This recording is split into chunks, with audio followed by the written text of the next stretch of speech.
নমস্কার, আমি তুহিনা। অনেকদিন পর আবার একটি নতুন ভিডিও নিয়ে এলাম। আজ আমি আপনাদের সঙ্গে শেয়ার করব একটা খুবই টেস্টি একটা পরোটার রেসিপি। আজ বানাতে চলেছি মিষ্টি আলু বা রাঙালুর পরোটা। এখানে একটা রাঙালু আমি হালকা করে ছাড়িয়ে সেদ্ধ করে নিয়েছি। এটাকে এরপরে আমি একটু ম্যাশ করে নিচ্ছি। দেখুন, খুব একটা ভালো করে ছাড়ানোর দরকার নেই, ওর গায়ে খুব পাতলা একটা কোটিং থাকে খোলার। এরপরে ওটাকে ম্যাশ করা আলুটার ওপরে আমি এখানে 2 কাপ দিলাম আটা, তার সঙ্গে হাফ চামচ দিলাম লবণ, 1 চামচ দিলাম চিনি আর অল্প কিছুটা সাদা তেল দিয়ে এটা আমি শুকনো শুকনো আগে মেখে নেবো আলুটার সঙ্গে।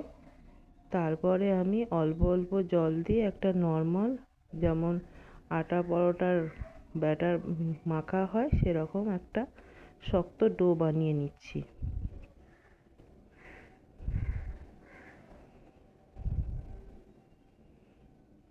ভালো করে এটাকে মেখে নিচ্ছি। আরও আমার অল্প একটু জল লাগবে, একদম সামান্য। দেখুন, মাখা কমপ্লিট।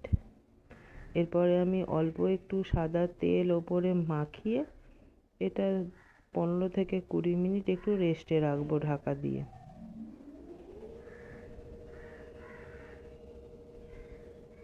ঢাকা দিয়ে দিলাম। 15 মিনিট পরে আমি এটা খুলে দেখাচ্ছি। দেখুন এটা কত নরম হয়ে গেছে আটাটা। এরপরে ছোট ছোট লেচি করে নেব। এরকম করে যদি আপনারা মিষ্টি আলু বা রাঙালুর পরোটা বাচ্চাদেরকে টিফিনে বানিয়ে দেন, যে বাচ্চারা মিষ্টি খেতে ভালোবাসে তারা কিন্তু খুবই সুন্দরভাবে খাবে।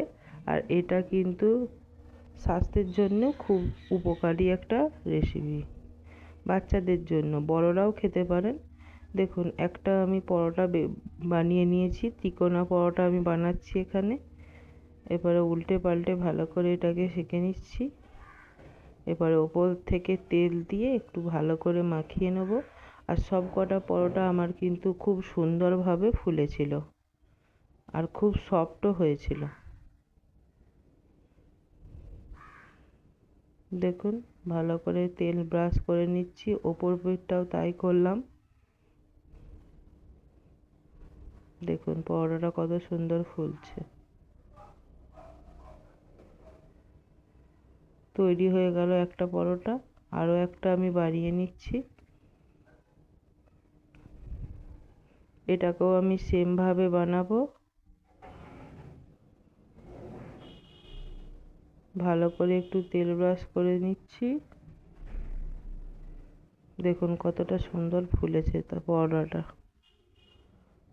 আর এই পরোটাগুলো বেশি কিন্তু পুড়িয়ে দেবেন না, এরকম হালকা কিন্তু থাকবে। বেশি পুড়িয়ে দিলে এটা মিষ্টি আলুর পরোটা ভালো লাগবে না খেতে। এরকম হালকা লালচে লালচে ভাব রাখবেন। এগুলো একটু দেখে ভালোভাবে সুন্দরভাবে করতে হবে। আরও একটা বানিয়ে নিচ্ছি। এপিঠ ওপিঠ ভালো করে তেল ব্রাশ করে দিচ্ছি। আর কত সুন্দর ফুলে উঠছে দেখুন।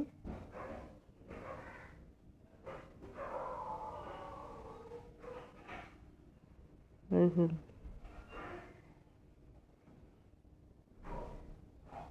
তৈরি হয়ে গেল আমার রাঙালুর পরোটা। আপনারাও বাড়িতে ট্রাই করুন। বিশেষ করে বাচ্চাদের জন্য এটা বানিয়ে দিন, আর বড়রাও খেতে পারেন, কোনো অসুবিধা নেই। আজকের মতো এখানে রান্নাটা শেষ করছি।